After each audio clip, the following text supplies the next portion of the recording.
मैं बहुत बहुत स्वागत करता हूं हमारे सभी अतिथियों का, खासतौर पर कलम की आज की जो कड़ी है उसमें हमारे साथ विजय त्रिवेदी साहब हैं। सर, आपका बहुत बहुत स्वागत है। रायपुर और बिलासपुर, ये दो जगह के जो दर्शक हैं, श्रोता हैं, पाठक हैं, ये हमारे साथ आज के सत्र में जुड़ रहे हैं। और बहुत खुशी की बात ये भी है, धीरे धीरे करके लगभग सारे पार्टिसिपेंट्स आ ही जा रहे हैं। जब तक और लोग आए, मैं हल्का एक ब्रीफ दे दूं विजय सर आपको भी कलम, रायपुर और बिलासपुर के बारे में, कि कलम, रायपुर और बिलासपुर प्रभा खेतान फाउंडेशन, श्री सीमेंट, विकल्प फाउंडेशन और हयात रायपुर के द्वारा कलम रायपुर का आयोजन यहाँ किया जाता है। 5 साल इस हमारी कड़ी को हो गए हैं और हमें बहुत खुशी है कि ये जो साल चल रहा है, ये 5वां साल हमने जून में कंप्लीट किया है।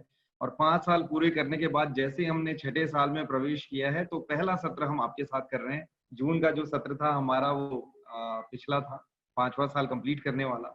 और हमने बिलासपुर का ये 8वां सत्र होगा। हमने पिछले साल बिलासपुर को शुरू किया और उसमें ये 8वां सत्र है। और क्योंकि अब लॉकडाउन हो गया है और हम वो सेशंस नहीं कर पा रहे हैं जिसमें हम लेखक को बुलाते थे, अपने पाठकों को बुलाते थे और उनके साथ में जो बातचीत होती थी, तो ये ऑनलाइन सेशन में हम दोनों शहरों के जो पार्टिसिपेंट्स हैं उन्हें एक साथ एक ला करके हम बातचीत करते हैं।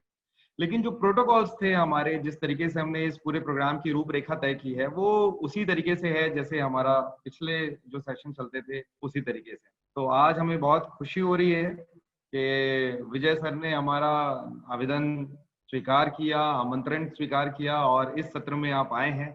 ये 47वीं कड़ी रायपुर के लिए, 8वीं कड़ी बिलासपुर के लिए, और संयुक्त रूप से ये 3री या 4थी कड़ी होगी। जब से लॉकडाउन हुआ है तब से हम ये संयुक्त कड़ी कर रहे हैं।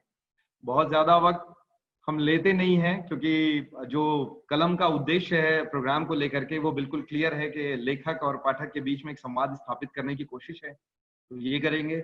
आज जो सूत्रधार या बातचीत करने का की जिम्मेदारी जिन्हें मिली हुई है, वो गरिमा जी हैं। एहसास वुमन बिलासपुर की सदस्य हैं, अविकल्प फाउंडेशन की सदस्य हैं, वो आपसे बातचीत करेंगी। और मैं आप दोनों के इंट्रोडक्शन के पश्चात और जो कार्यक्रम की रूपरेखा है, ताकि सभी को बता दूं कि कौन कैसे सवाल पूछ सकते हैं, इसके बाद मैं रहूंगा, आप दोनों के साथ रहूंगा मैं यहाँ पर। लेकिन मेन जो सवाल जवाब होंगे वो गरिमा और आपके बीच में हो रहे होंगे। जी, तो चलिए, अब लगभग कंटेस्टेंट्स हमारे बीच में ज्वाइन कर लिए हैं। एक कंटेस्टेंट और आ गए हैं, पार्टिसिपेंट और आ गए हैं, मैं उन पार्टिसिपेंट को भी अपने ऐड ऑन कर लेता हूँ। और 2-3 चीजें जो मैं अपने सभी दर्शकों के बीच में साझा करना चाहता हूँ, ताकि हमारे बीच में किसी भी तरीके की समस्या ना हो। इसलिए हमने कुछ छोटे छोटे रूल्स बनाए हैं, जैसे कि अभी सभी के आपके माइक म्यूट होंगे सारे पार्टिसिपेंट्स के, जिससे कि कभी जो इको हो जाता है, बहुत से सवाल एक साथ आते हैं, उन सभी इको को रिमूव करने के लिए आपको आधे समय तक, ये सत्र में लगभग अभी आधे घंटे की बातचीत गरिमा जी की और विजय जी की आपस में होगी। और इस बातचीत के बाद हम आप लोगों के सवाल जवाब लेंगे। और आप जब अपने सवाल कर रहे होंगे तो कई बार अगर ये माइक अनम्यूट करके सभी के सवाल लेना पॉसिबल नहीं होता, तो जो चैट ऑप्शन है उसमें आप अपने सवाल लिख कर भेज सकते हैं। आपके सवालों को हम कोट करेंगे और आपके नाम से उन सवालों का जवाब हमारे आज के लेखक विजय जी आपके उन सवालों का जवाब देंगे। तो ज्यादा वक्त ना लेते हुए चलिए मैं शुरुआत करता हूं। सबसे पहले कलम के बारे में एक इंट्रोडक्शन, जो मैं ब्रीफ आप लोगों के बीच थोड़ा बहुत दे रहा था। कलम एक ऐसा प्रयास है हिंदी साहित्य में जिसमें हम लेखक और पाठक के बीच एक संवाद, एक सेतु बनने की कोशिश करते हैं। प्रभा खेतान फाउंडेशन, जो कि कोलकाता की और एक ऐसी एनजीओ है जो कि स्त्री सशक्तिकरण में, महिला सशक्तिकरण में, एनवायरमेंट के लिए, लिटरेचर के लिए और तमाम तरीके के क्रिएटिव वर्क में बहुत से ऐसे प्रयास लगातार वो कर रहे हैं, जिसके माध्यम से आर्ट, लिटरेचर और संस्कृति के लिए, कल्चर के लिए बहुत से काम किए जा रहे हैं। तो प्रभा खेतान फाउंडेशन, जो कि मशहूर प्रभा खेतान जी थी, हिंदी की लेखिका, उनके नाम से ये फाउंडेशन है। और हिंदी का देश भर का एक बहुत ही मशहूर और एक बहुत ही बड़ा ये मंच के रूप में एक अनूठा पहचान इसने बना लिया है कलम ने। देश के हम 25 शहरों में, तकरीबन 25, और लगातार इन शहरों में इजाफा हो रहा है, हम यहाँ ये प्रोग्राम करते हैं। कलम रायपुर सबसे पुराने आयोजनों में से एक है कलम श्रृंखला की, और 5 साल जैसा कि मैंने आपको बताया कि इसे पूरे हो चुके हैं।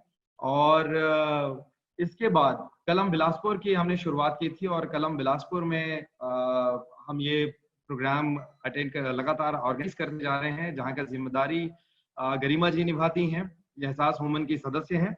और रायपुर में जो सहयोगी संस्थाएं हैं उसमें अभिकल्प फाउंडेशन, अभिकल्प जो कि शिक्षा के क्षेत्र में और साहित्य के क्षेत्र में काम करने वाली एनजीओ है, जिसका मैं संस्थापक सदस्य हूं।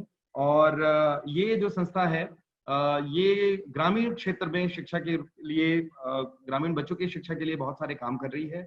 युवाओं की संस्था है, और मिलकर ग्रामीण के शिक्षा सुधार की ओर क्या मेहनत हो सकती है, पार्टिसिपेट करके वॉलंटियर्स के द्वारा ये कोशिश की जा रही है।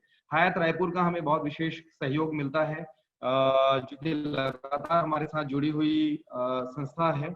और अभिकल्प foundation, Hyatt Raipur, Shri cement जो कि हमारे प्रायोजक हैं कलम श्रृंखला के, इनका हमें सहयोग मिलता है। प्रभा खेतान फाउंडेशन के माध्यम से हम रायपुर में ये प्रोग्राम ऑर्गेनाइज करते हैं। एहसास वुमन की सदस्य गरिमा जी हमारे साथ हैं, और नई दुनिया जागरण जो समूह है, ये हमारे मीडिया पार्टनर होते हैं बिलासपुर में। इनके सहयोग से, अभिकल्प फाउंडेशन के सहयोग से, और श्री सीमेंट और प्रभा खेतान के सहयोग से हम बिलासपुर की कड़ी का आयोजन करते हैं।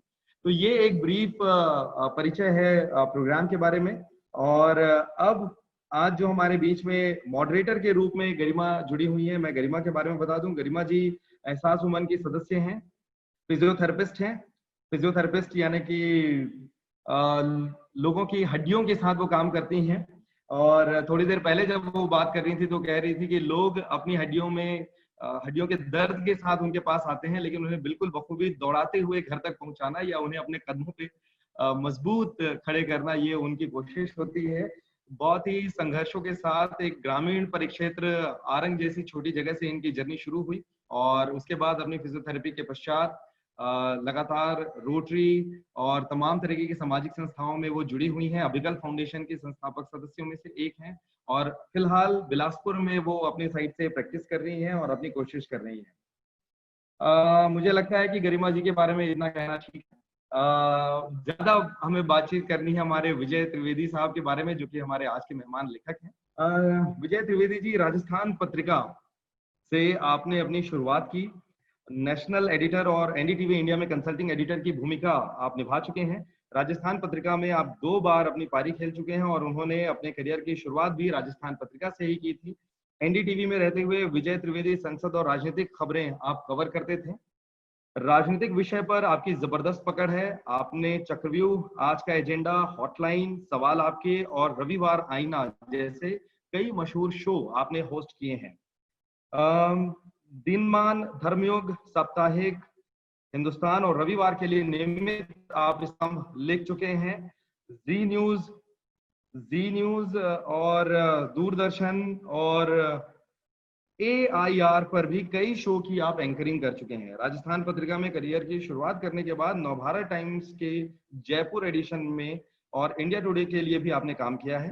टीवी में आपकी शुरुआत विनोद दुआ की परख की टीम के साथ हुई थी, और लोकसभा प्रेस एडवाइजरी कमेटी के ज्वाइंट सेक्रेटरी आप रह चुके हैं। आपने पूर्व प्रधानमंत्री अटल बिहारी वाजपेयी की जीवन यात्रा पर एक किताब लिखी है जो बेहद लोकप्रिय हुई है, हार नहीं मानूंगा, एक अटल जीवन गाथा।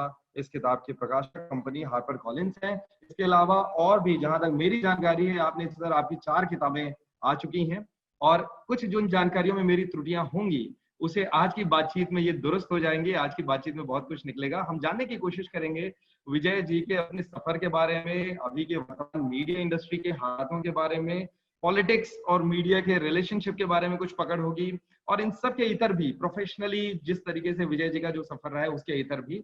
उनके पर्सनल लाइफ में भी कुछ जाने की कोशिश करेंगे। तो हम सब गरिमा जी और विजय जी को बातचीत करते हुए सुनेंगे। गरिमा जी, अब ओवर टू यू है।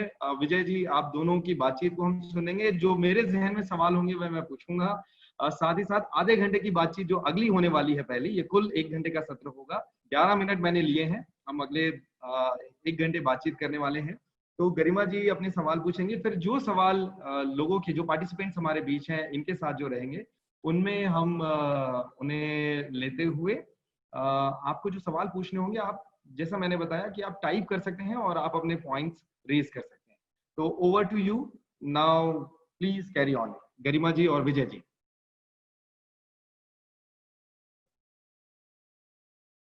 मैं अनम्यूट कर रहा हूँ, 1 मिनट। विजय जी को भी अनम्यूट कर रहा हूँ और गरिमा जी को भी मैं अनम्यूट कर देता हूँ यहाँ से। गरिमा जी 1 सेकंड के अंदर।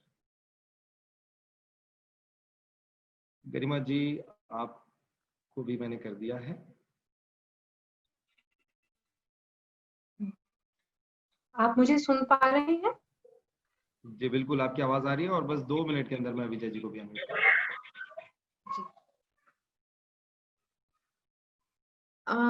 मुझे लगता है सभी पार्टिसिपेंट्स का वीडियो हमें ऑफ कर देना चाहिए। चलिए, गरिमा जी और विजय जी, आप दोनों की बातचीत का आनंद हम सभी दर्शक और श्रोता यहाँ पर लेने वाले हैं। जी, थैंक यू सो मच गौरव। मैं डॉक्टर गरिमा तिवारी आप सभी का बहुत बहुत स्वागत करती हूँ आज के कलम रायपुर और बिलासपुर के इस सत्र में। और जैसा कि बिलासपुर भी हमने 1 साल कंप्लीट कर लिया है और यह बिलासपुर कलम त्रिवेदी जी के साथ में हमारी 8वीं कड़ी है। तो आप सभी का बहुत बहुत स्वागत है। विजय त्रिवेदी सर, आपका भी बहुत बहुत स्वागत है। और यह मेरे लिए बहुत खुशी की बात है कि जिस शख्सियत को मैंने आज तक स्क्रीन में देखा, आज उन खास शख्सियत से आज मैं बात करूंगी। आपसे मुझे रूबरू होने का मौका मिलेगा। आपका स्वागत है, बहुत बहुत धन्यवाद सर, आप यहाँ पे अपना टाइम दिए। और आइए फिर हम अपने सवालों को हम शुरू करते हैं। सबसे पहला सवाल सर, आपके सफर के बारे में ही मैं जानना चाहूंगी कि आपकी प्रारंभिक शिक्षा कहाँ से हुई, आपकी जन्मभूमि कहाँ है, और आपके अभी तक के सफर के बारे में हम जानना चाहेंगे आपसे।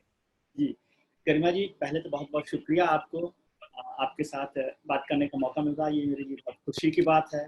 प्रभा खेतान फाउंडेशन, कलम और एहसास बिलासपुर रायपुर को उसका भी बहुत बहुत शुक्रिया है, आर्टिकल का, इंस्ट्रूमेंट का, और जो हमारे सहयोगी हैं संगठन, उन सबका बहुत मैं शुक्रगुजार हूँ कि आपने मुझे मौका दिया है कि अपनी बात कह सकूँ। आप और ये सेशन मैं समझता हूँ कि आप इसको मेरी तरह से समझ रहे हैं, लेकिन मैंने ये सेशन इसलिए स्वीकार किया कि मैं आपके माध्यम से सब लोगों की बात सुन सकूं, अपना ज्ञानवर्धन कर सकूं। अपने को एनरिच करने के लिए मैं इस सेशन को एक्सेप्ट करता हूं कि इतने लोग हमारे साथ जो जुड़ते हैं, उन सब की बातों से ही हम कुछ सीखते हैं, उसी से हम लोग काम करते हैं। सफर की शुरुआत जयपुर से हुई, जयपुर से हम लोग जुड़े हुए हैं। जयपुर में मैं पैदा हुआ, जयपुर में शर्मिंदा करने वाला सवाल आपने पहले किया कि पढ़ाई लिखाई, तो पढ़ाई नहीं पास पढ़ने लिखने वाले लोग नहीं हैं।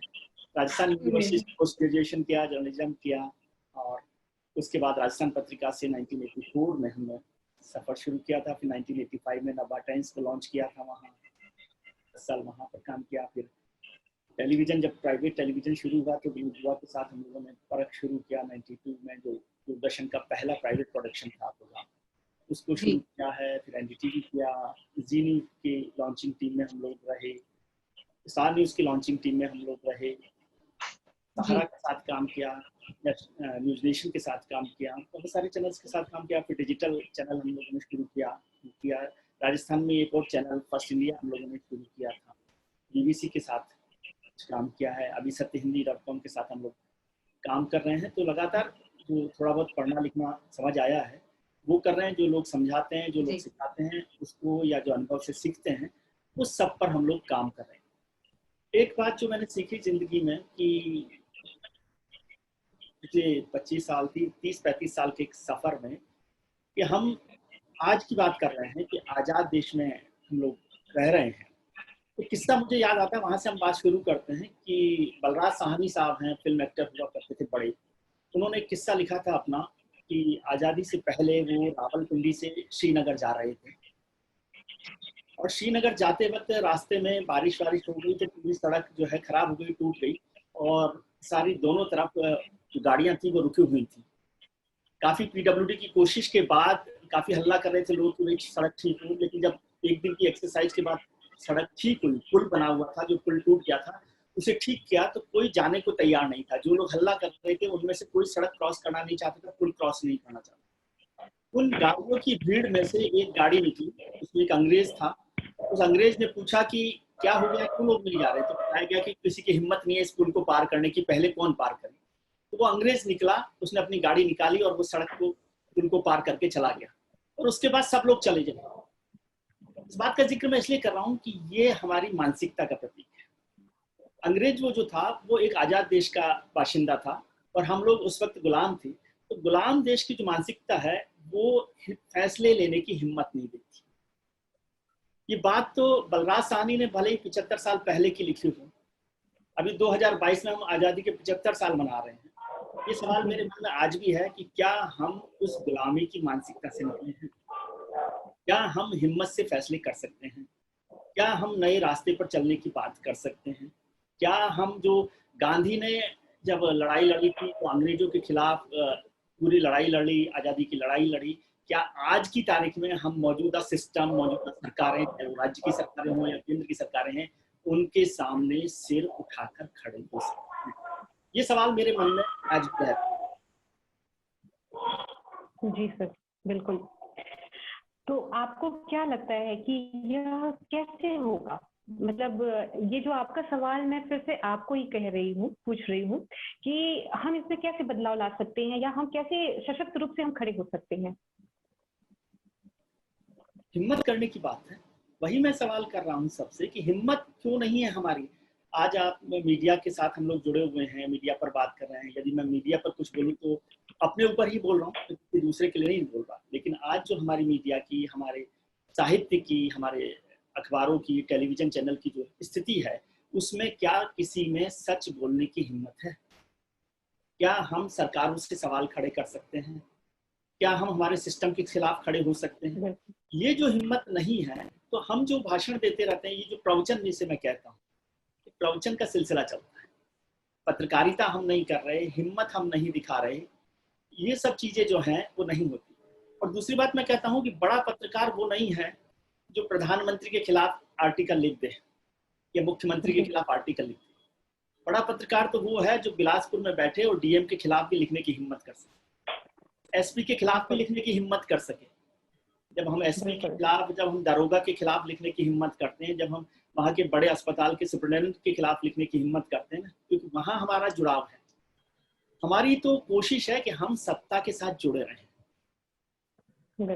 हमारा पक्ष दूसरा था, हम थे सत्ता से जो दूसरे लोग हैं, जिनका सत्ता से सीधा संबंध है, जिनका फायदा नुकसान सत्ता से होता है, हमें उनके साथ जुड़ना चाहिए। लेकिन हम वहां जुड़ना नहीं चाहते। मेरी पहचान होनी चाहिए। मैं गरिमा जी से बात करूं तो बताऊं प्रधानमंत्री जी को मैं जानता हूं, गृह मंत्री जी को मैं जानता हूं, रक्षा मंत्री जी को मैं जानता हूं, 3 मुख्यमंत्री मेरे पहचान के हैं, 5 मुख्यमंत्री मेरे दोस्त हैं। तो फिर गरिमा जी और गौरव जी समझेंगे कि हाँ, विजय त्रिवेदी बड़े पत्रकार। लेकिन मैं कहूँ कि मैंने बिलासपुर में भी काम किया है, रायपुर में भी काम किया है, बरेली भी मैं गया हूँ, जबलपुर में भी मैंने अस्पताल का काम देखा है, या फिर उत्तर प्रदेश के किसी और हिस्से में मैं गया हूँ, या वेस्ट बंगाल में मैंने देखा है, या जम्मू कश्मीर के किसी इलाके में गया हूँ। तो आप सोचिए ये बेकार का सा पत्रकार है, इन्होंने कोई बड़ा काम नहीं किया।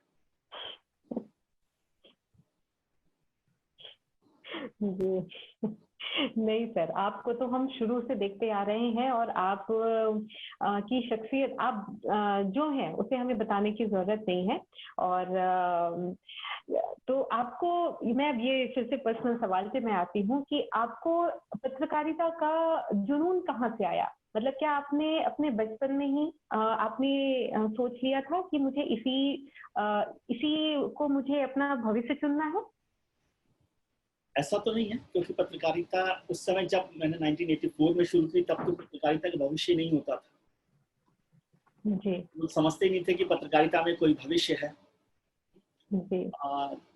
लेकिन मैंने सबसे पहले रेलवे की एडमिनिस्ट्रेटिव सर्विस ज्वाइन की मुंबई में, बॉम्बे में उस वक्त।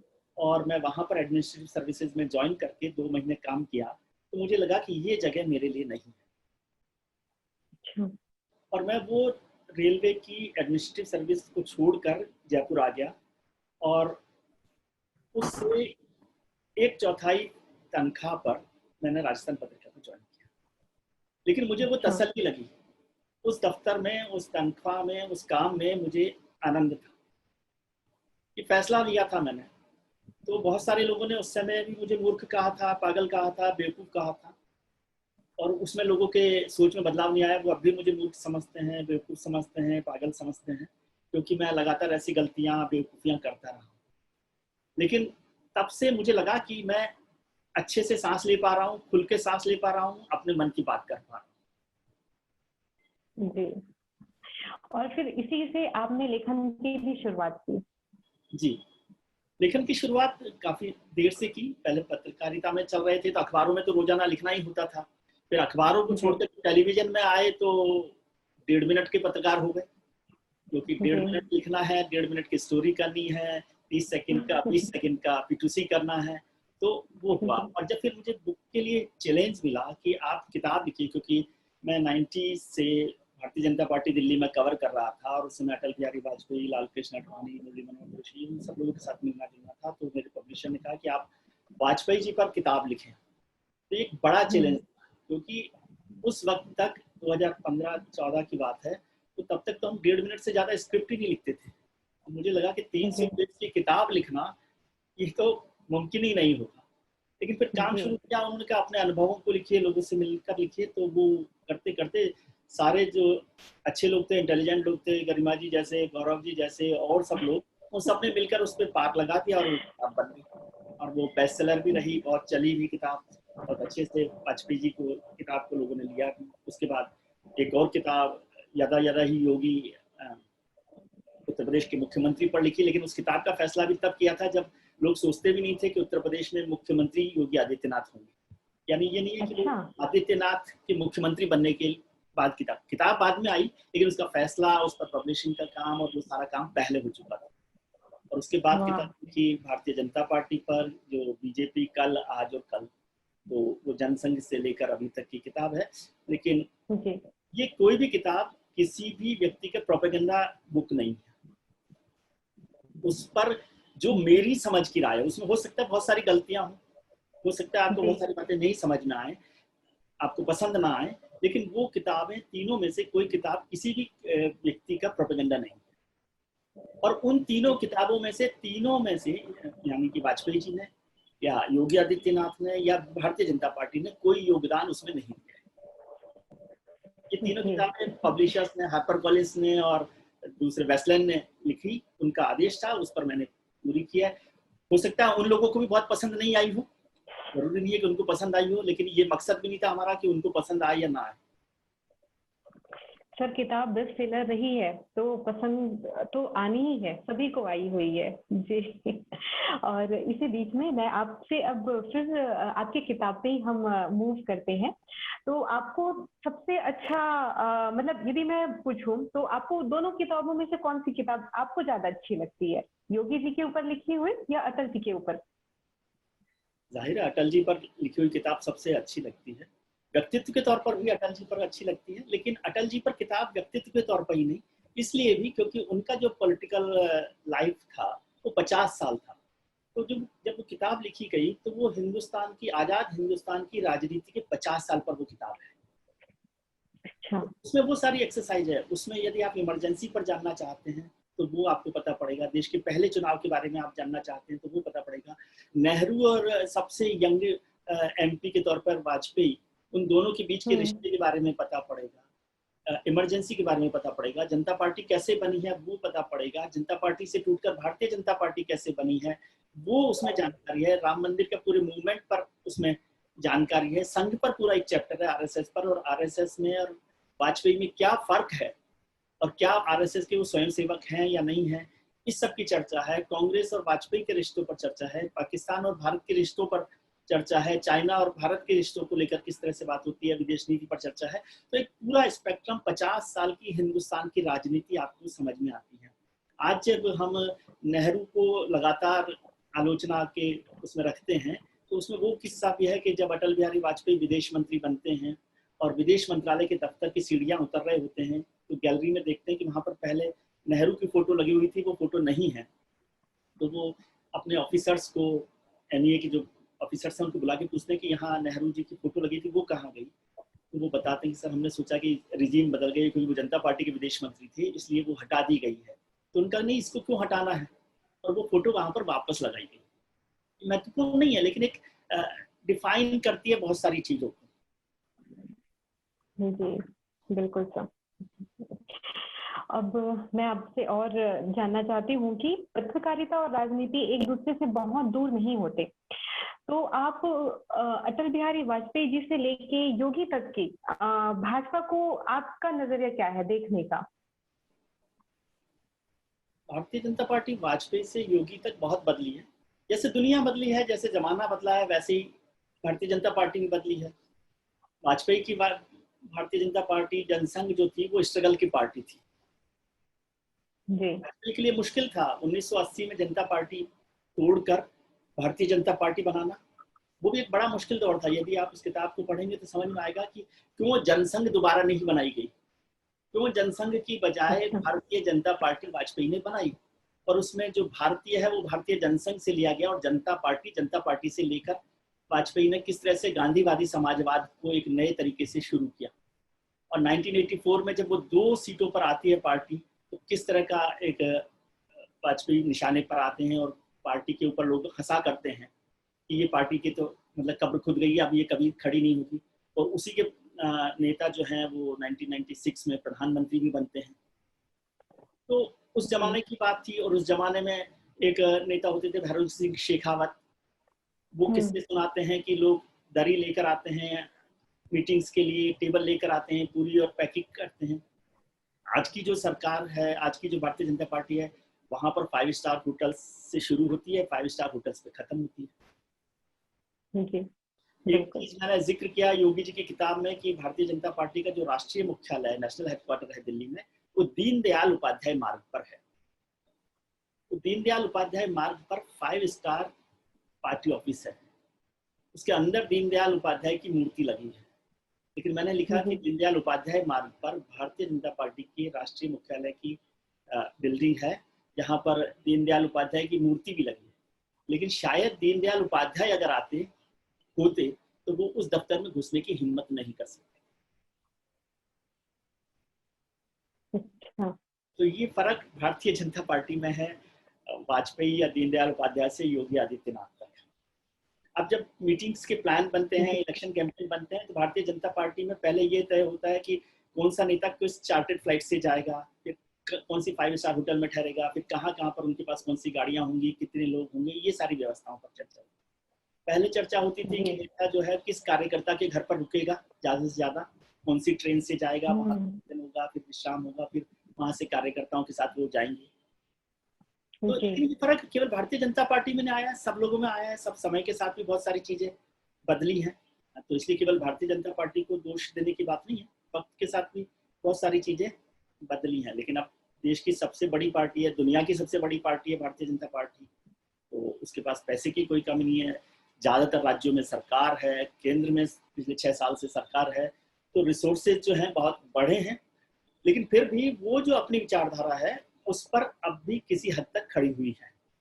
ये बात आपको माननी चाहिए, चाहे हम उस विचारधारा से सहमत हों या नहीं हों, लेकिन वो उस विचारधारा को आगे चलाने में काम कर रहे हैं। खासतौर से उसमें अमित शाह, जो अब अध्यक्ष नहीं है लेकिन पहले अध्यक्ष थे, वो प्रधानमंत्री नरेंद्र मोदी, ये सब लोग उस काम को लगे हुए। मुख्यमंत्री योगी आदित्यनाथ भी उस तरह के एजेंडा को आगे बढ़ाने में लगे हुए हैं।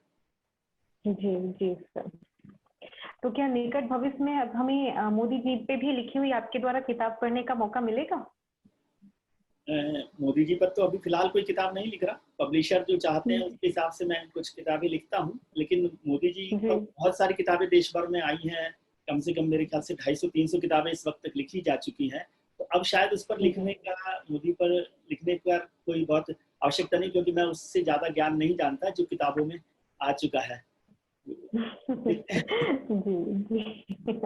और सर, भविष्य में आप कांग्रेस को कैसा देखते हैं? मतलब आप क्या सोचते हैं कि आने वाला भविष्य कांग्रेस का कैसा होगा? देखिए 2019 में कांग्रेस को 10 करोड़ वोटर्स थे, वो 10 करोड़ कार्यकर्ता उसके साथ हैं आज भी।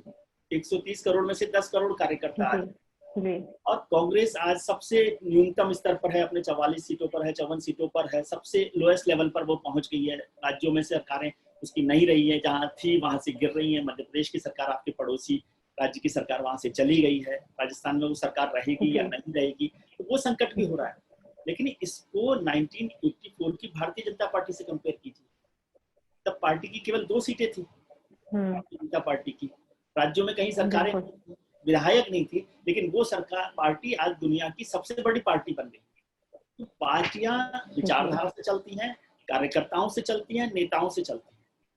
यदि नेता फिर से उसको तैयार करेंगे, खड़ा करेंगे, विचारधारा को आगे बढ़ाएंगे। अभी कांग्रेस में कंफ्यूजन, कांग्रेस में मुश्किल ये नहीं है कि उनके पास सरकारें नहीं है, कांग्रेस में मुश्किल है कि उसकी विचारधारा पर उन्हें पता नहीं कि वो किस विचारधारा पर चलना चाहते हैं। यदि जो कांग्रेस की विचारधारा जिसे भी वो ठीक समझते हैं उस पर चलेंगे, तो हो सकता है कि कुछ लोग उनके साथ खड़े हो जाए, हो सकता है कि कुछ लोग निकल भी जाए, लेकिन फिर भी नए लोग आएंगे और कांग्रेस फिर से खड़ी होगी। हिंदुस्तान का जो लोकतंत्र है वो वोटर से, आम आदमी से खड़ा होता है, मजबूत होता है। 2004 में जब Bharatiya Janata party shining India का कैंपेन चला रही थी और किसी को नहीं लगता था कि कोई दूसरी सरकार आ सकती है, तब यूपीए की सरकार आ गई थी। इसलिए कोई बदलाव होने में कुछ नहीं कहा जा सकता। और जब 2014 में भारतीय जनता पार्टी बड़े बहुमत के सीट से जीत कर आई, उससे पहले, उसके बाद तुरंत बाद दिल्ली में आम आदमी पार्टी की सरकार बन गई। उसके तुरंत बाद बिहार में नीतीश कुमार और लालू यादव की सरकार बन गई। तो ये जो है, यहाँ पर वोटर जो है वो ही किंग है। आप उसे नहीं मानते किंग, लेकिन असल में वो किंग है और वो मौन रहता है। जब उसकी इच्छा होती है वो अपनी ताकत का इस्तेमाल करता है, वो बदलाव करता है। अब आप उसके मन को समझते हैं, आप उसके मन की बात करते हैं, तो आप उसके साथ चल सकते हैं। बिल्कुल बिल्कुल सही बोल रहे हैं सर। आइए, तो आपकी राजनीति में इतना आपको रुझान है, इतना रुचि है और आप इतना अच्छा विश्लेषण करते हैं, तो आप कभी सोचते हैं कि आप भी राजनीति में कदम रखेंगे? राजनीति मुझे आती ही नहीं है। सबसे बड़ी बात यही है कि मैंने राजनीति पर लिखा, राजनीति में कवर किया, लेकिन पॉलिटिक्स मुझे न तो समझ आती है, न ये मेरा गेम है कि मैं उसको समझ पाऊं किसी तरह से। बल्कि योगी जी की जब किताब लिखी मैंने, तो उसमें एक और बात लिखी, एक लाइन, आखिरी लाइन लिखी कि पत्रकारों को, राजनेताओं को अपना दोस्त नहीं मानना चाहिए, खासतौर से पत्रकारों को। जी जी, मैंने पढ़ा था जी। राजनेता और पत्रकारों को डिस्टेंस बनाकर रखना चाहिए। एक्चुअली हम तो उनके विपक्षी प्रतिनिधि हमेशा से ही हैं। अब ये घालमेल हो गया है, इसलिए आजकल नहीं समझ में आता। आजकल मीडिया भी उधर ही है, सत्ता की तरफ ज्यादातर लोग, इसलिए नहीं समझ में आता। लेकिन मैं हमेशा ही समझता रहा हूँ कि चाहे कोई भी पार्टी सरकार में हो, आप उसके खिलाफ खड़े होकर जो गलत बातें हैं उस पर लड़ाई लड़ते रहे। तो जब ये आप सोचेंगे तो राजनीति में आपका आना मुश्किल होगा, क्योंकि आपके दोस्त नहीं। और जब हम पत्रकार रहकर राजनेता के तौर पर दोस्त समझते हैं कि आपने फोन किया और रमन सिंह जी मिल गए, या भूपेश बघेल जी मिल गए, या शिवराज जी मिल गए हैं, कमलनाथ जी मिल गए हैं, या अमित शाह से आपकी मुलाकात हो गई, तो आप गलती करने लगते हैं। फिर आप भ्रम में जीने लगते हैं कि वो आपके मित्र हो गए। वो आपके मित्र नहीं होते, वो आपको एनकैश कर रहे होते हैं, वो आपके संस्थान को एनकैश कर रहे होते हैं, वो आपकी ताकत को यूज कर रहे होते हैं। लेकिन हम ये गलतफहमी पाल कर रखते हैं कि वो जो है हमारे मित्र हो गए। ये उनकी गलती नहीं है, वो तो इसीलिए बने हैं। उन्होंने तो सीखा ही है कि जिसका भी जो इस्तेमाल हो सकता है उसे इस्तेमाल कर लिया। आपकी समझदारी यह है कि आप अपने आप को इस्तेमाल होने देते हैं या नहीं होने देते। आपको यदि इस्तेमाल होने में अच्छा लगता है कि आपके फोन करने पर कोई फला मिनिस्टर, फला चीफ मिनिस्टर, फला होम मिनिस्टर आपसे बात कर लेता है और फिर कोई परवाह नहीं है, तो ये आप पर निर्भर करता है। बिल्कुल बिल्कुल सही बोल रहे हैं सर। वर्तमान इस जो परिस्थिति है या वर्तमान मीडिया की वर्तमान स्थिति पे आपकी क्या राय है? बड़ा मुश्किल सवाल, हमसे ही गालियां हमको दिलवाना चाहते हैं। नहीं नहीं सर, मुझे लगता है कि इसका आपसे अच्छा आंसर कोई नहीं दे सकता। मैं समझता हूँ यदि हम दिल्ली, मुंबई या बड़े शहरों को देखें तो ये सवाल आपके लिए बनता है। लेकिन आप जबलपुर, आप रायपुर, आप बिलासपुर, आप जयपुर, आप बरेली, आप लखनऊ, आप जोधपुर के पत्रकारों की बात करेंगे तो वहां पर लोग अब भी ईमानदारी से काम कर रहे हैं। वो अपने इलाकों के लिए काम कर रहे हैं। यदि वहाँ पर बाढ़ आती है, यदि वहाँ पर आग लग जाती है, यदि वहाँ पर एम्बुलेंस नहीं मिलती है, हॉस्पिटल में एम्बुलेंस नहीं मिलती है, या लोग खाट पर मरीज को ले जा रहे हैं, तो वो उसकी फोटो छापते हैं। वो चिंता नहीं करते हैं कि हेल्थ मिनिस्टर जो है नाराज हो जाएगा। तो जो हिंदुस्तान के छोटे छोटे शहरों में जो पत्रकार हैं, वो आज भी ईमानदारी से काम कर रहे हैं और उससे पत्रकारिता जिंदा है। हो सकता है कि दिल्ली में जो बड़े लोग बैठे हैं, जिन्हें सो कॉल्ड बड़े लोग आप मानते हैं, हम मानते हैं, वो बड़े लोग सरकारों के साथ कुछ मदद कर रहे हैं। उसमें भी बहुत सारे लोग हैं, ऐसा नहीं है कि दिल्ली में भी सारे के सारे लोग सरकार के पक्ष में बैठे हुए हैं या आरती उतार रहे हैं, लेकिन बहुत से लोग हैं जो सरकार के खिलाफ भी खड़े हैं। और सरकार के खिलाफ खड़े होना दुश्मनी भी नहीं है और देशद्रोह भी नहीं है। लेकिन अभी ऐसा हो रहा है, खासतौर से टेलीविजन चैनल्स में, आप मुझे से सारे लोगों को नाराज करवा लेंगे, लेकिन ज्यादातर टेलीविजन चैनल्स पर अब लोग सरकार के खिलाफ बोलने में थोड़ा सा घबरा रहे हैं। और मुझे याद आता है कि लालकृष्ण आडवाणी ने इमरजेंसी के वक्त कहा था कि मीडिया के लिए कि they asked to ban but they crawl, मतलब कि उन्हें घुटनों के बल बैठने के लिए कहा गया था मीडिया को इमरजेंसी में, लेकिन वो लेट गए। मैं अब कहता हूं कि 2020 में किसी सरकार ने, मैं नरेंद्र मोदी को दोष नहीं देता, होम मिनिस्टर को दोष नहीं देता, क्योंकि आज भी बहुत सारे लोग उनको गाली देते हैं, कुछ नहीं हो रहा। तो उन्होंने घुटनों के बल बैठने के लिए नहीं कहा है, लेकिन आप लेटने के लिए तैयार हैं। आप लेटने के लिए तैयार हैं बिना घुटनों के बल लेट बैठने के लिए कहे बिना। तो इसका दोष किसको देंगे? आपको अच्छा लगता है कि आप उन्हीं के एजेंडा पर चलाएं? ये मोर लॉयल देन किंग का जो मीडिया का रूल है, वो मुश्किलें पैदा कर रहा है। लेकिन अच्छी बात है कि जो हमारे छोटे शहरों के, बी ग्रेड टाउन के, सी ग्रेड टाउन के, सी टाउन के जो पत्रकार हैं, वो अब भी मेहनत कर रहे हैं। और हम क्या करते हैं, बिलासपुर का पत्रकार पहले खबर ब्रेक करता है, उस खबर को फिर रायपुर का जो राजधानी में जो पत्रकार बैठा हुआ, उसी खबर को बड़ी बनाकर अखबार में छाप देता है। फिर रायपुर की जब खबर है, उसको हम दिल्ली में देखते हैं 2 दिन बाद, तो फिर हम उसको अपने नाम से बड़ी खबर कर देते हैं। और जब यहाँ बड़ी खबर कर देते हैं, तो उससे भी बड़े जो अंग्रेजी के पत्रकार बैठे हैं, वो उनको और बड़ी कर देते हैं। और फाइनली वो खबर ब्रेक कहाँ होती है देश में? दुनिया समझती है कि अंग्रेजी के बड़े पत्रकार ने इस खबर को ब्रेक किया। खबर तो ब्रेक की थी बिलासपुर की पत्रकार ने, लेकिन कोई याद नहीं करता उसको। बिल्कुल सही, बिल्कुल सर। तो इसी सिलसिले में मैं आपसे ये भी जानना चाहूंगी कि क्या आजकल मुद्दे सिर्फ दिल्ली शासित हो गए, मतलब कि केंद्र शासित, जैसे जो अभी दामिनी कांड हुआ, और तो ये वहां का दिल्ली का मुद्दा था, इसलिए ये इतना ज्यादा हाईलाइट हुआ। तो हम देखते हैं कि हमारे आसपास में भी इससे और बहुत गलत तरीके से यहाँ पे काम होता है, वैसे रेप करके मर्डर कर दिया जाता है और वो दब जाता है। तो इस बारे में आपकी क्या राय है? उसकी 2 बड़ी वजह है। एक वजह तो यह है कि पूरा मीडिया मार्केट ओरिएंटेड हो गया है। जहाँ मार्केट है उस पर हम फोकस करते हैं। दिल्ली जो है 2 करोड़ की आबादी वाला शहर है, राज्य है। तो कोई भी बड़ी खबर होती है तो वो 2 करोड़ लोगों तक पहुंचती है, पहली बड़ी बात। दूसरा, हम थोड़े से आराम तलबी हैं। कौन जाएगा बिलासपुर तक खबर कवर करने? दिल्ली में कनॉट प्लेस इंडिया गेट पे जो प्रदर्शन है, उसे कवर करना, उसे लाइव दिखाना ज्यादा बड़ी बात है। उसमें बहुत सारे बड़े लोग शामिल होते हैं, तो वो भी बड़ी खबर हो जाती है। तो बेसिक बात है, मार्केट ओरिएंटेड है, क्योंकि जहाँ व्यूअरशिप ज्यादा है, जहाँ पर क्लाइंटेल ज्यादा है, जहाँ पर रीडरशिप ज्यादा है। अखबारों की भी स्थिति यही है कि अखबारों में दिल्ली की खबरें छपेंगी, रायपुर की छपेंगी, भोपाल की खबर छपेगी, लेकिन छोटे जगह की खबर नहीं छपती, क्योंकि हमें मार्केट की ज्यादा चिंता है। जहाँ हमारा व्यूअरशिप ज्यादा है, जहाँ हमारी रीडरशिप ज्यादा है, जहाँ हमारा एडवर्टाइजर को जिसका फायदा हो रहा है, तो उस वजह से भी मार्केट ओरिएंटेड होती है। दूसरी बात कि अब हम लोग जमीन तक जाना नहीं चाहते, हम लोग वहां तक नहीं पहुंचना चाहते कि किसी छोटी जगह पर कोई दंतेवाड़ा में जो खबर हो रही है, वो कोई स्ट्रिंगर भेज देगा तो भी काफी है। भले ही दंतेवाड़ा में नक्सलियों ने 50 जवानों को मार दिया हो, फायरिंग कर दी हो, या गांव के गांव उजाड़ दिया हो, लेकिन हम जाने की न तो हिम्मत करते हैं और न जाना चाहते हैं। ये भी एक बड़ी वजह है। आराम है ना, अमित शाह जी का इंटरव्यू कीजिए तो वो ज्यादा बड़ा हो जाएगा। दिल्ली में बैठना आराम से कीजिए, कहाँ दंतेवाड़ा में फंसाना चाहती हैं? बिल्कुल बिल्कुल सर, अब मुझे पूरा समझ में आ गया। तो इसी बीच सर हमारे पास शुरुआत से लेके अभी तक के मैं देख रही हूँ बहुत सारे क्वेश्चंस आ गए हैं। तो क्या अब हम जनता के भी क्वेश्चन ले लें आपके लिए? बिल्कुल बिल्कुल बिल्कुल, बहुत अच्छा लगेगा। जी जी। मैं पढ़ के बताती हूँ।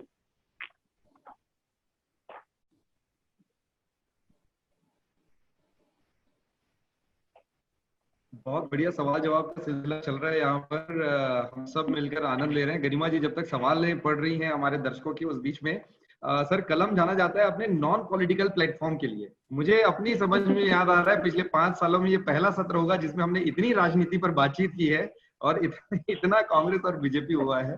और जो कि स्वाभाविक भी है कि आज हमारे साथ मेहमान लेखक विजय त्रिवेदी जी हैं, तो जरूर है कि इस पर बात हुए बिना तो बात पूरी भी नहीं होगी। तो गरिमा जी आप एक एक करके सवाल लेते जाएं। अगर आपको कोई परेशानी आ रही हो तो मुझे बताएं, मैं भी इनके सवाल ले सकता हूं। 30 सवाल। जी पहले मैं 2 सवाल मैं ले लेती हूँ, उसके बाद में फिर आप ले लीजिएगा। ये बिलासपुर की आराधना शर्मा जी का सवाल है। भारत के बाकी प्रधानमंत्री और प्रधानमंत्री अटल बिहारी वाजपेयी जी में क्या फर्क है? अच्छा सवाल है, लेकिन ये फर्क हर प्रधानमंत्री में होता है। हर प्रधानमंत्री की अपनी एक पहचान होती है, हर प्रधानमंत्री का अपना एक काम करने का तरीका होता है। अटल बिहारी वाजपेयी को यदि दूसरे प्रधानमंत्रियों से देखा जाए तो मैं समझता हूँ कि वो सबसे मिलकर सबके साथ लेकर चलने वाले प्रधानमंत्रियों में से, सबकी बात सुनने वाले प्रधानमंत्रियों में से उन्हें माना जा सकता है। उनके पास आप जाकर हमेशा कोई भी बात कह सकते हैं, वो पार्टी का वर्कर हो, वो उनके सहयोगी दल का वर्कर हो, सहयोगी दल का लीडर हो, विपक्ष का नेता हो या आम आदमी भी हो, तो वो उन तक बात को पहुंचा सकता है। और सबसे बड़ी बात कि वाजपेयी जी जरूरी नहीं था कि अपनी बात पर ही हमेशा अड़े रहे, तो दूसरे की बात को वजन देते थे। और इसीलिए आप देखिए कि सबसे बड़ी गठबंधन की सरकार उन्होंने बनाई, सबसे बड़ी गठबंधन की सरकार को चलाया, और जो आजकल गठबंधन के नाम पर करप्शन और जो ग्रीन बैग्स का सिलसिला चल रहा है उससे वो दूर रहे। यदि आपको याद हो कि उन्होंने विश्वास मत के दौरान अपना एक भाषण में कहा था कि मैं उस सरकार को चिमटे से भी नहीं छूंगा जो भ्रष्टाचार से बनी है, तो वो उस तरह के लोगों में से रहे। और जब लोगों ने उन्हें साथ नहीं दिया 1996 का यदि आपको ध्यान हो, फिर 1998 में भी एक वोट से वो सरकार गिर गई, तो उन्होंने वो कोशिश नहीं की कि सांसदों को खरीद कर या विधायकों का जो विधानसभाओं में होता है वो खरीद कर सरकार को बचाने का काम किया जाए। जो उससे पहले नरसिम्हा राव सरकार के वक्त में हवाला कांड हुआ था, यदि आपको ध्यान हो, तो वो भी सरकार बचाने की एक्सरसाइज थी। और विधानसभाओं के तो इतने उदाहरण हो गए कि अभी बहुत टाइम लगेगा, उस पर एक किताब पूरी लिखी जा सकती है कि सरकार बचाने के लिए क्या करना चाहिए। वो काम वाजपेयी जी ने नहीं किया। जी जी, गौरव जी आप ले लीजिए आगे का। अच्छा, आगे के सवाल मैं ले लेता हूँ, ठीक है। हमारे पास विभाष कुमार झा जी हैं सर रायपुर से। उनका सवाल आया है कि आज की राजनीति में वैचारिक मतभेद को निजी दुश्मनी की तरह पेश किया जाता है, जबकि बहुत से विपक्षी नेता कुछ पहले तक गहरे मित्र रहे हैं। इस बदलाव पर आपके क्या विचार हैं? आजकल गोदी मीडिया एक नया मुहावरा बनकर उछल रहा है, क्या आपको लगता है कि मीडिया का ये कोई नया प्रकार है? दो सवाल अलग अलग हैं। पहला सवाल जो है वो बहुत सच है, सच के करीब है और दुखद भी है। मैंने वो दौर देखा कि जब राजनेता जो हैं वैचारिक तौर पर बड़े कड़े मतभेद रखते थे लेकिन मनभेद कभी नहीं रखते थे। फिर वही वाजपेयी और नेहरू का जिक्र कर सकते हैं कि नेहरू और वाजपेयी की विदेश नीति पर कभी नहीं बनी, और वाजपेयी जो है उनके खिलाफ हमेशा बोलते रहे, लेकिन नेहरू ने उन्हें कहा कि वो एक ऐसा यंग एमपी हैं जिनके में प्रधानमंत्री बनने की संभावना है। वाजपेयी जो है हमेशा से ही ये काम करते रहे। चंद्रशेखर जी एक बड़े नेता हैं जो राजनीतिक मतभेदों को भुलाकर लगातार काम करते रहे। मैं एक छोटा सा किस्सा सुना देता हूं आपको कि राजस्थान विधानसभा में भैरों सिंह शेखावत मुख्यमंत्री होते थे, तो उन्होंने एक परंपरा चालू की कि विधानसभा में जो भी नेता अच्छा भाषण देगा, जिसका भाषण उस दिन का सबसे अच्छा भाषण होगा, वो लड्डू खिलाएगा। तो राजस्थान विधानसभा में हर दिन वहां पर लड्डू आते थे और जो विधानसभा अध्यक्ष हैं वो तय करते थे कि किसका भाषण अच्छा हुआ है, उनके खाते से वो लड्डू आ जाते थे। तो पूरे दिन भर की बहस के बाद शाम को सब लोग मिलकर लड्डू खाया करते थे।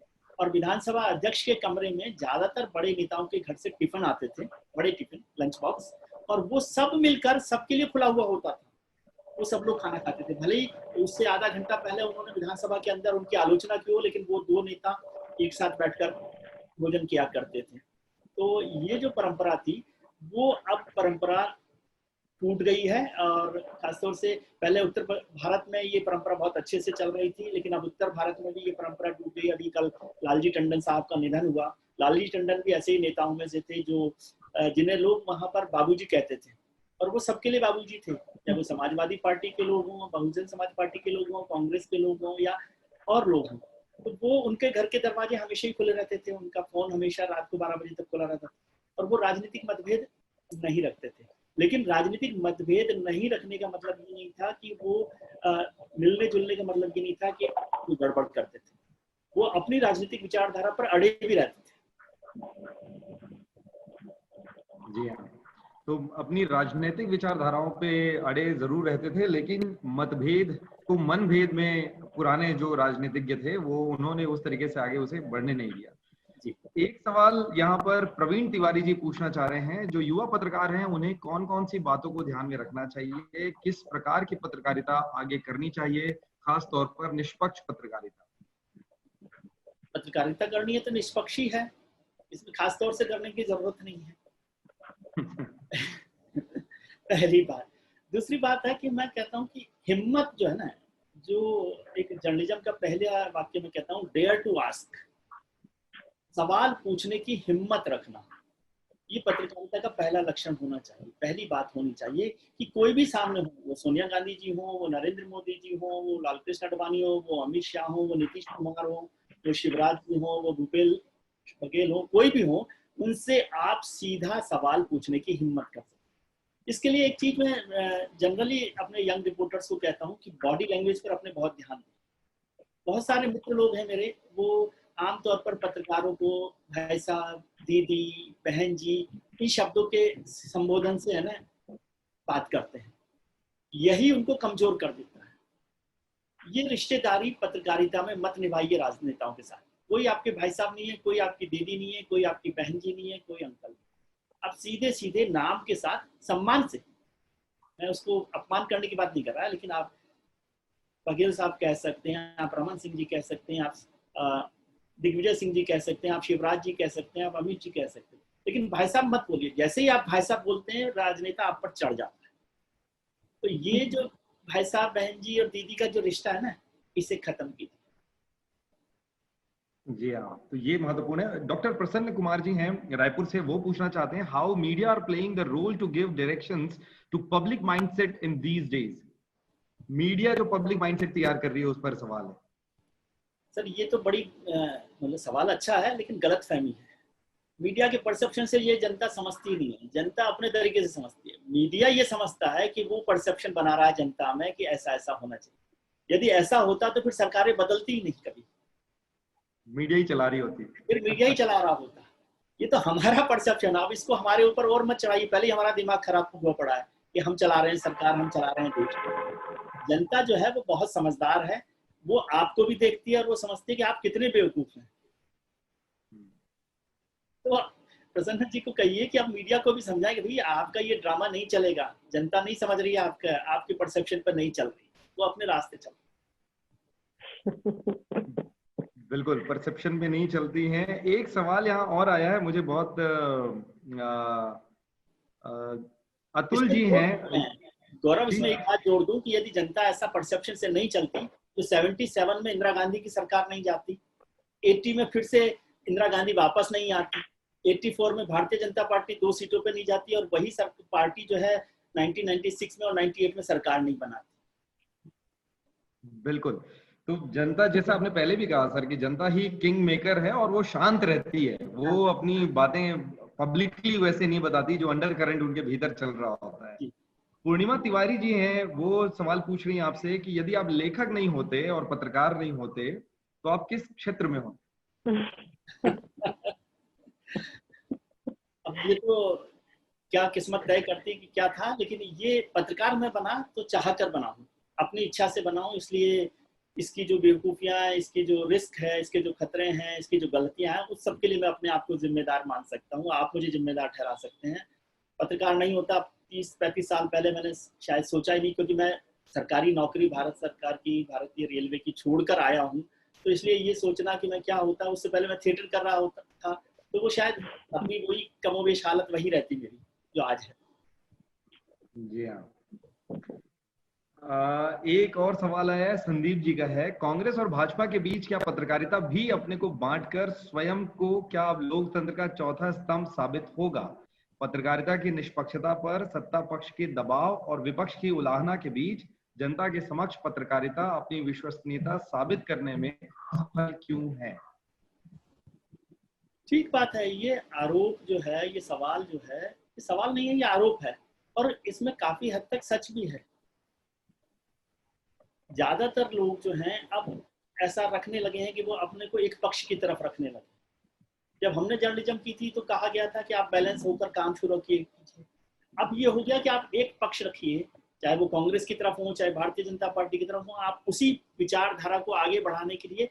कई बार मुझे लगता है चैनल्स पर जब डिबेट होती है तो मैं सोचता हूँ कि कांग्रेस या भारतीय जनता पार्टी या जनता दल या किसी और पार्टी के प्रवक्ता की जरूरत ही नहीं, क्योंकि एंकर है ना। तो यदि कभी किसी पार्टी का प्रवक्ता नहीं भी है तो भी काम चल जाएगा, एंकर वहां पर मौजूद है। तो ये बहुत दुखद स्थिति है। इसमें लेकिन सुधार आएगा, क्योंकि जब जनता उसको रिजेक्ट करना शुरू करेगी जो अपने आप, तो वो वापस सब लोग ठीक आ जाएंगे। इसे कहते हैं ठाकर ठिकाने आना।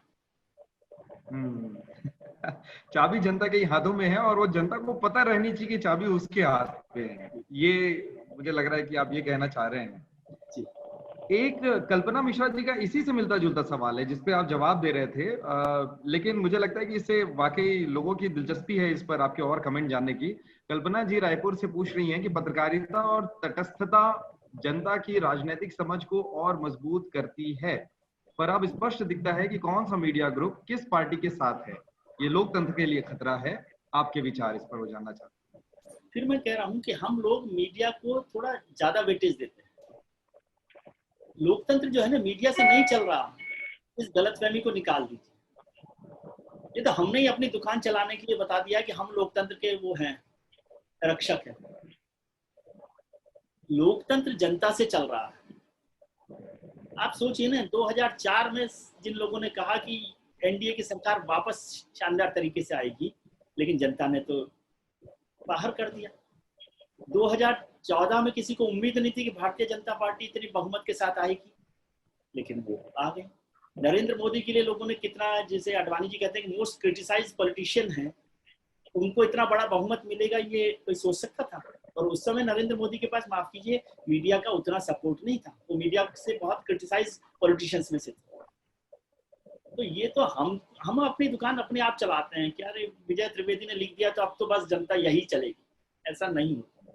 लोकतंत्र को खतरा मीडिया से, राजनेताओं से, किसी से नहीं होने वाला, क्योंकि इस देश की जनता जो है वो बहुत मजबूत है, बहुत बड़ी है।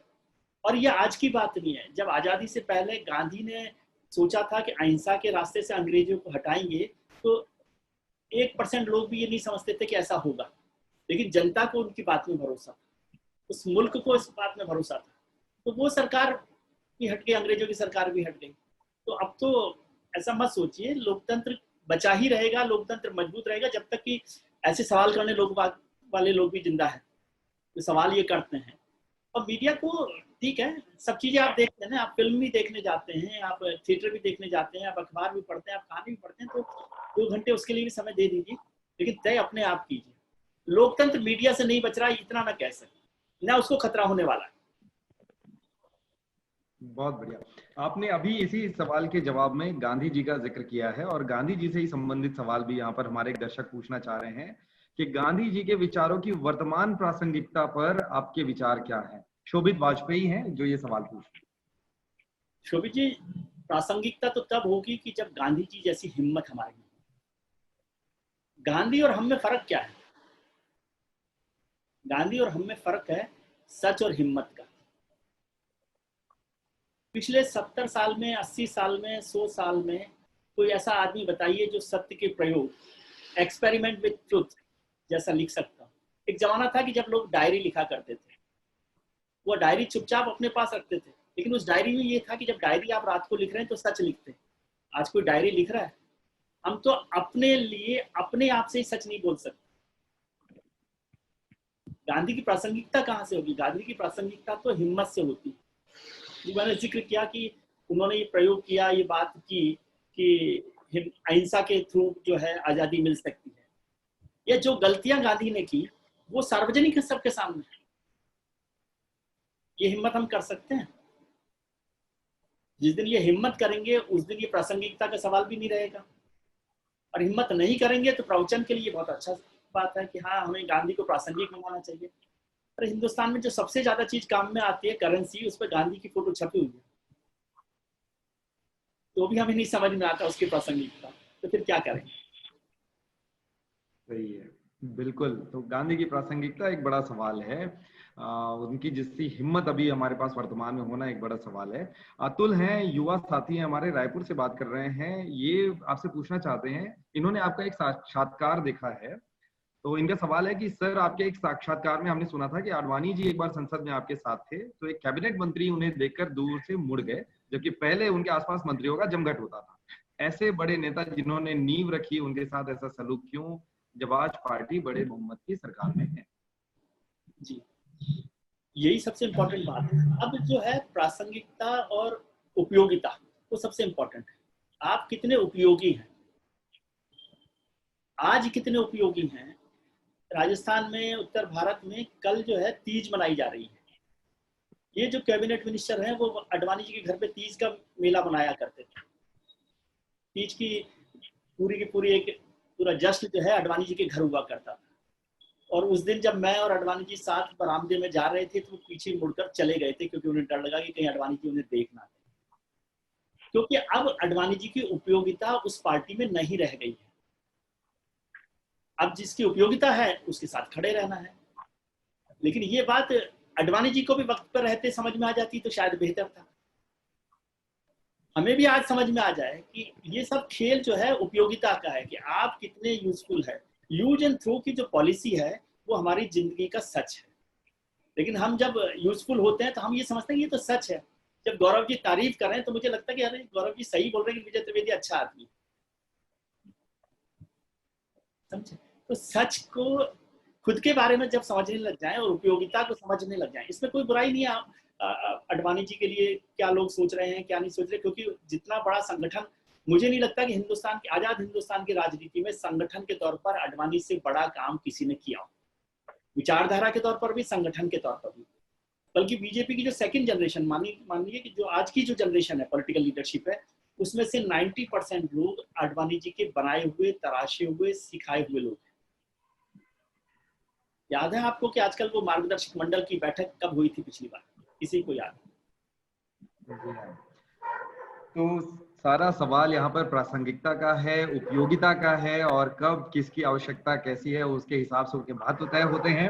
आखिरी के 2 मिनट बचे हैं, लेकिन बहुत से सवाल थे। मुझे लगता है कि ये सवाल हमें अभी रोकने होंगे, क्योंकि जिज्ञासाएं सबके मन में बहुत ज्यादा है। मुझे ये मौका जो अभी आखिरी का 1 मिनट अब बच रहा है, 1 से 2 मिनट, वो मुझे लेना होगा। आपको मैं आप लोगों के प्रति धन्यवाद ज्ञापित करूं उसलिए। तो मैं सर, यकीन मानिए कि इतना अच्छा सत्र चल रहा है। हालांकि कलम, जैसा मैंने आपको पहले भी कहा कि हम हमेशा से कलम को नॉन पॉलिटिकल एजेंडे के बीच में रहे हैं। आज भी जो बातचीत की, हमने पॉलिटिकल मसले पे बात किया है, लेकिन ये किसी भी तरीके की राजनीतिक एजेंडा नहीं था इसमें। हाँ, इसका कोई एजेंडा नहीं है। लेकिन एक बहुत ही अलग तरीके का फ्लेवर आपके आने से, कलम की श्रृंखला में आने से हमारे इस श्रृंखला में नया ऐड हुआ है। तो मैं गौरव गिरिजा शुक्ला, अभिगल फाउंडेशन की ओर से, प्रभा खेतान फाउंडेशन की ओर से, श्री सीमेंट, हयात रायपुर और नई दुनिया जागरण की ओर से हमारे 2 खास लोगों का के प्रति आभार व्यक्त करता हूँ। सबसे पहले विजय सर, आपने अपना समय निकाला हमारे लिए और इतनी सारी गंभीर बातचीत हुई। मुझे लगता है कि ये सत्र 1 घंटे में पूरा नहीं हो सकता है। इसके लिए हमें अगली बार जब हम आपसे चर्चा करें तो एक तो पहले चर्चा की टाइमलाइन हमें बढ़ानी होगी। लेकिन कलम हमेशा से ही अपने समय के लिए जाना जाता है, उसके लिए मुझे ये हमें बहुत ज्यादा जरूरी है हमारे लिए। तो वक्त का तकाजा है, नंबर 1। नंबर 2, गरिमा जी, आपने अपना समय निकाला और इतने बहुत से आपने सवाल पूछे। गरिमा जी का बिल्कुल ताल्लुक नहीं है कि वो पॉलिटिक्स से किसी भी तरीके का रिश्ता हो। एक डॉक्टर ने राजनीतिक सवालों को पूछने की कोशिश की पत्रकार के साथ।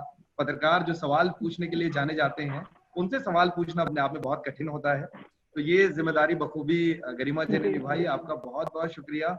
और वो तमाम पार्टिसिपेंट्स, वो तमाम दर्शक पाठक जिन्होंने कलम रायपुर और बिलासपुर को अपनी पहचान दिलाने में हमें मदद दी है, वो हमारे साथ जुड़े रहे लगातार और लगातार कनेक्टेड रहे। किन्हीं के टेक्निकल इश्यूज रहे फिर भी वो वापस हमसे जुड़ते रहे, यानी वो इस चर्चा में भाग लेना चाहते थे। वो सभी पार्टिसिपेंट्स हमारे बीच में रहे। मैं आप सभी के प्रति हृदय से आभार व्यक्त करता हूँ। क्षमा चाहूंगा कि बहुत से लोगों के सवाल हम नहीं ले पाए, क्योंकि इस समय को लेकर के हमारी अपनी प्रतिबद्धता है। अभी भी बहुत से सवाल रहे होंगे। मैं अपनी ओर से आप सभी के प्रति हृदय से आभार व्यक्त करता हूँ। जाते जाते विजय सर, आपसे आपकी प्रतिक्रिया इस सत्र के बारे में हम जानना चाहते हैं, और आपके कमेंट्स कलम के लिए और हमारे हम सभी दर्शकों के लिए, ऑर्गेनाइजिंग टीम के लिए। जी, पहले तो गरिमा जी का बहुत बहुत शुक्रिया।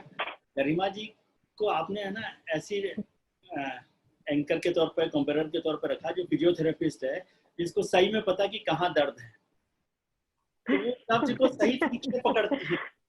तो उन्होंने नब्ज को ठीक तरीके से पकड़ा, उसके लिए बहुत शुक्रिया। गौरव, आपका बहुत बहुत शुक्रिया। प्रभा खेतान फाउंडेशन, एहसास और जो हमारे सहयोगी सब लोग थे, उनका सहयोग का बहुत शुक्रिया। और मुझे सच में बहुत मजा आया। मेरी परेशानी यह है कि मैं दिल से जो बात होती है वो करता हूँ, दिमाग में कुछ ज्यादा है भी नहीं, इसलिए एक वजह है कि दिल से बात करता हूँ।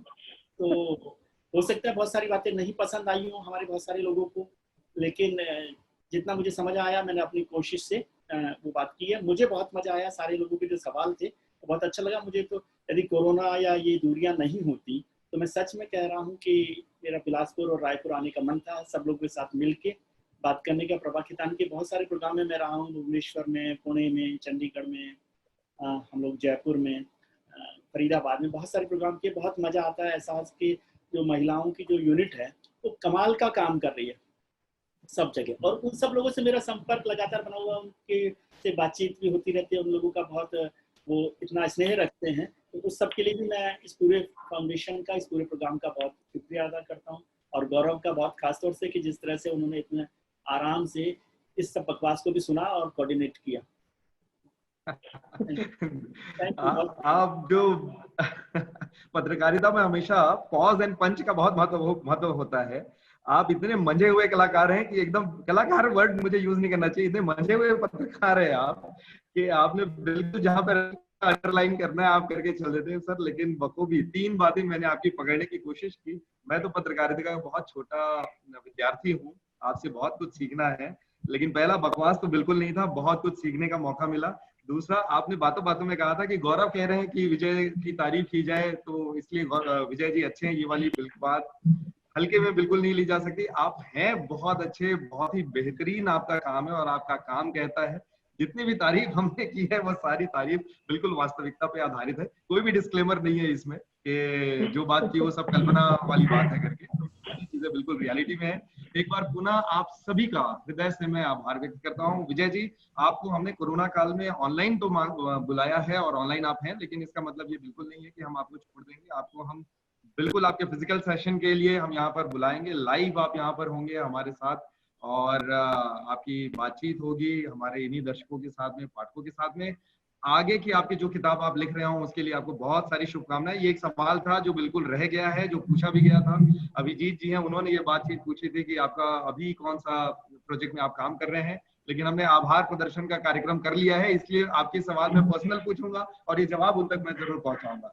तो फिर से Shree Cements, Prabha Khaitan foundation, Abhikalp foundation, Hyatt Raipur और नई दुनिया जागरण समूह बिलासपुर की ओर से, एहसास उमन की ओर से आप सभी के प्रति हृदय से आभार। बहुत बहुत शुक्रिया इस कार्यक्रम में शामिल होने के लिए और इसे सफल बनाने के लिए। गरिमा जी आपका शुक्रिया, विजय जी आपका शुक्रिया, और वो तमाम दर्शक पाठक जो हमारे साथ जुड़े हुए हैं, सभी के नाम मेरे सामने दिखाई दे रहे हैं। आप सभी के प्रति मैं हृदय से आभार व्यक्त करता हूँ। ऐसा ही प्यार और स्नेह हमारे साथ बनाए रखिए। अगले सत्र में हम फिर किसी एक नए लेखक और ऑथर के साथ में जुड़ेंगे, उनके साथ और उनके विषय। बहुत बहुत शुक्रिया, धन्यवाद। धन्यवाद। शुक्रिया विजय जी, शुक्रिया गौरव।